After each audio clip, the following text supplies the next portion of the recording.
My deaf and autistic sister, Lila, repeatedly sketched the same images about her daycare staff, but we brushed off her signals as behavioral problems. It wasn't until strangers came searching for what she'd concealed that we were forced to face the reality. Lila, born deaf and autistic, perceived the world in a way no one else did. She created a unique signing method, blending ASL with distinct gestures only I could interpret. In hindsight, I see she was trying to protect the other children from the start, but no one took her seriously. When Lila was 6 and I was 8, she began having outbursts at supper.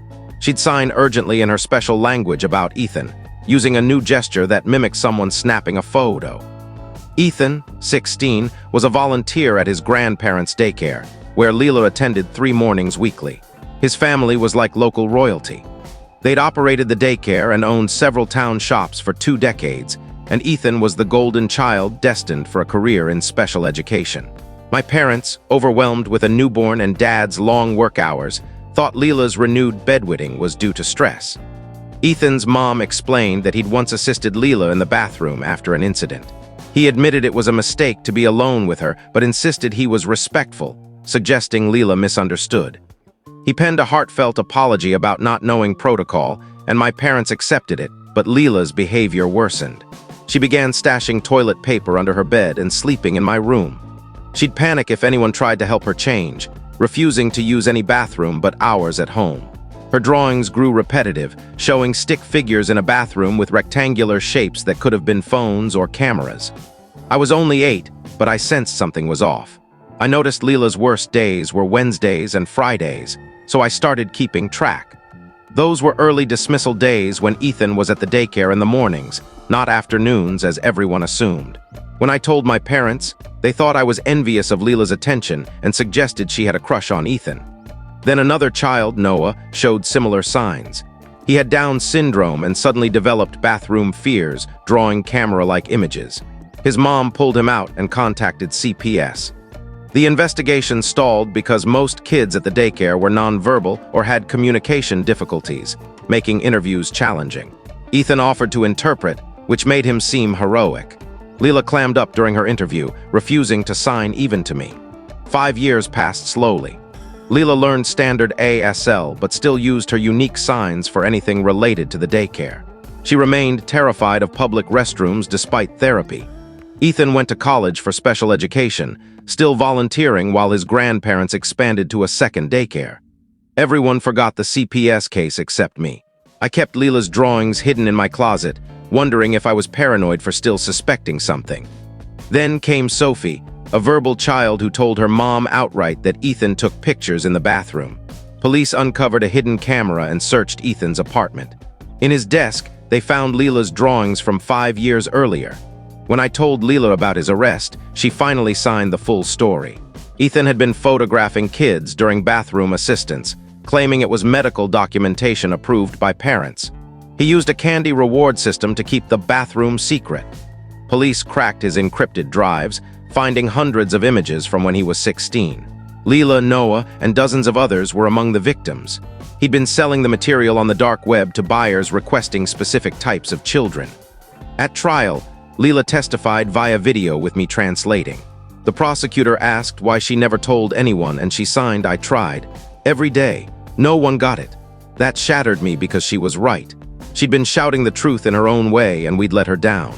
Ethan got 25 years. His family lost their daycare license and faced lawsuits. Lila began teaching other special needs kids about body safety, creating a visual system for nonverbal children to report abuse. We thought it was over. 6 months post-trial, a call changed everything. A man with a gravelly voice said Lila had something of theirs and demanded its return, or her past trauma would be the least of her problems. I hung up, hands trembling, dropping the phone. I tried to dismiss it as a prank, but it felt too real. He'd used Lila's full name, not her nickname.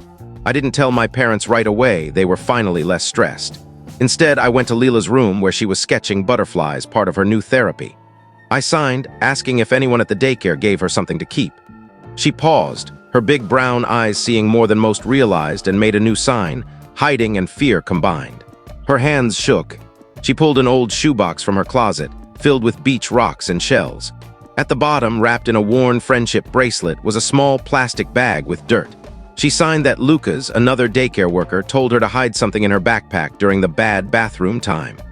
It was a secret game, and telling would get all the kids in trouble, even their parents arrested. Scared, she buried it by the oak tree. She kept the dirt thinking it might matter. My stomach sank. I asked what it looked like, and she signed it was small, black, flat like a toy car. A USB drive, obviously. I reached for my phone to call the detective, but it rang first. Same number. The man said I had 1 week to return it or things would get ugly. He knew where we lived, Lila's therapy schedule, and my job at the advocacy center on Elm Street. No police or it'd get messy. I denied knowing anything, and he laughed, a chilling sound. He said Lucas had insurance, and Lila was the vault. After he hung up, I looked at Lila clutching her shoebox, knowing I had to protect her. I called my friend Ryan, an IT security expert, and explained everything, asking what could be on a USB drive worth threatening us over. He said it could be Bitcoin keys, client lists, or blackmail material, insurance if Lucas was clever. He urged calling the police, but I hesitated. The caller knew our routines, likely watching us. That night, I barely slept, checking locks and windows for anything suspicious. Lila, sensing my fear, slept on my floor like old times. I lay awake, listening to her breathe, planning our next steps. We had to find the USB, but where? The next morning, I kept Lila home from her programs, claiming she was sick. After my parents left, we searched the backyard around the oak tree. The ground was tough, full of roots. We dug small holes but found only stones and acorns. Lila signed it might be elsewhere. She was so scared back then, her memory was fuzzy. We searched every possible spot a 6-year-old might hide something. Behind the shed under rose bushes near the fence. Nothing. By afternoon, we were exhausted and filthy. Then my phone rang, different number, same guy. He asked if I'd found his property. I said no.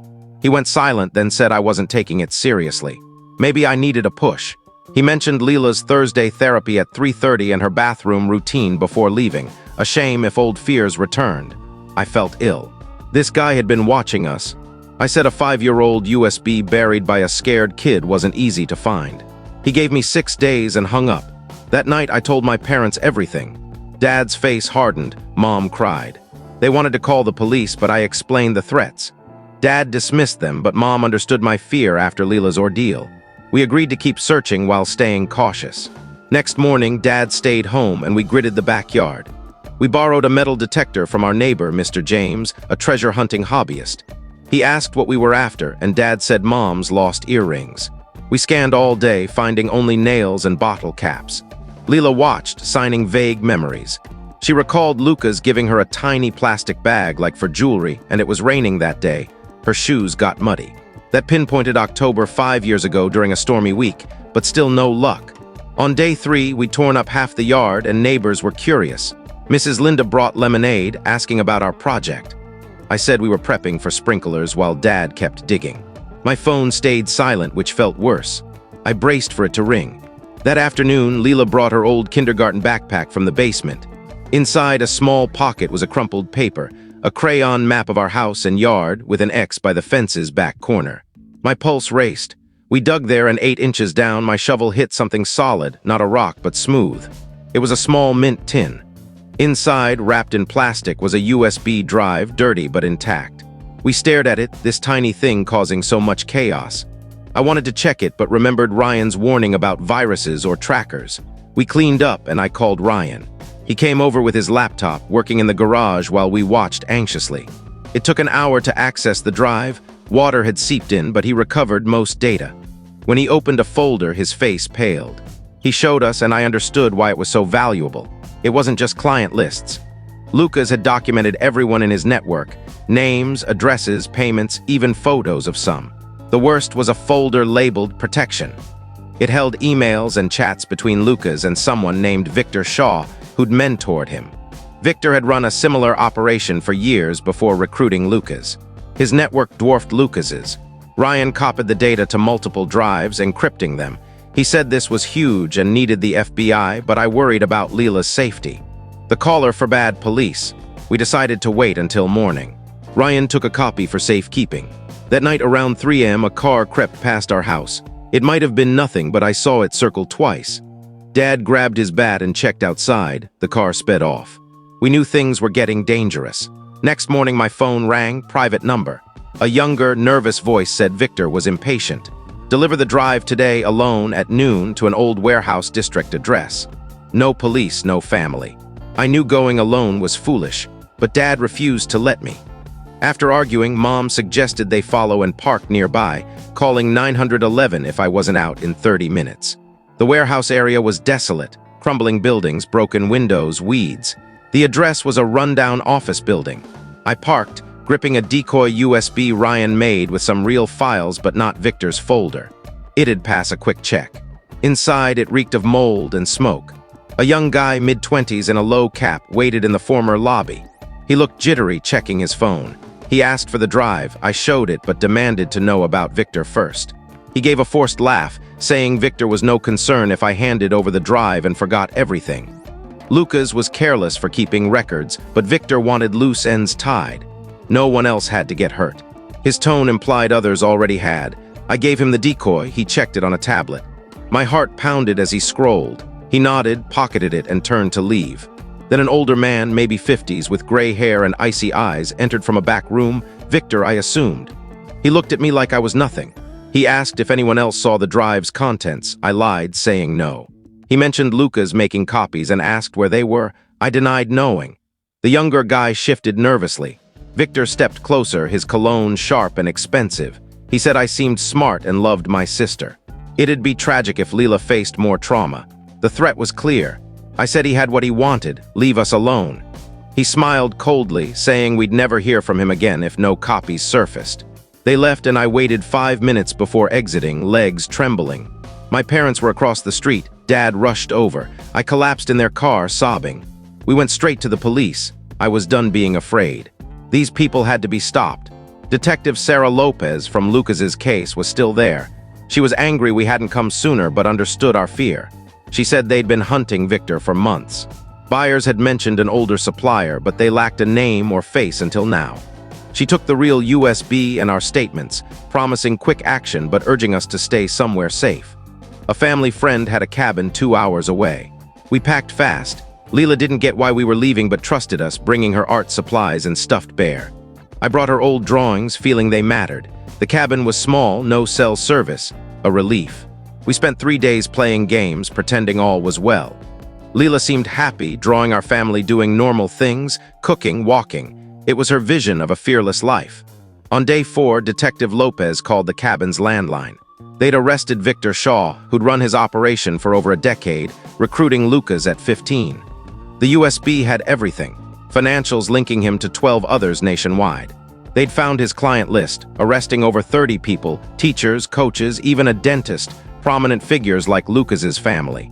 The network was collapsing. Lopez said Lila's courage in hiding the drive saved countless kids. We stayed 2 more days until Victor and his crew were fully detained. Back home, news vans crowded our street. The story broke and everyone wanted the brave girl's family. We refused interviews. Lila didn't need the spotlight. The younger guy was Victor's nephew, Caleb, drawn into the family trade. He cooperated, helping convict Victor on federal charges, life without parole. Victor's own childhood abuse came up at trial, not an excuse but context. Lila watched some news with captions, signing "Bad Man Gone" at Victor's mugshot, then returned to drawing. Kids can heal when they feel safe and heard. Her nightmares lessened. We sold our house and moved for a fresh start. The Advocacy Center gave me a strong reference, and I found similar work. Lila joined a school with a great special needs program, befriending Emma, also deaf. They were inseparable. Life normalized. 6 months later, Noah's mom wrote. She thanked us. Noah was improving, talking more in therapy. Knowing the truth helped them heal. She sent Noah's drawing of a superhero resembling Lila with dark curls and a blue cape. Lila kept teaching kids about body safety. Her visual system, color-coded cards with symbols, red for stop, yellow for uneasy, green for safe, and clear body part names, was adopted statewide. When I asked about her lack of bitterness, she signed that bad things happen but good people fix them. I was her good person who understood. That brought tears again. She shared her goldfish crackers like when we were kids. Detective Lopez updated us as trials ended. 43 convictions across 6 states, saving hundreds of potential victims. One of the biggest cases of its kind, sparked by a 6-year-old's persistent truth. Victor got life. Caleb got 12 years, likely serving 8. The The dentist lost his license and got 20 years. Others got varying sentences. The judge said Victor preyed on the vulnerable, deserving every day in prison. Lucas's appeal claiming victimhood was rejected. His family, ruined, left town. We rebuilt, and Lila's strength inspired us all.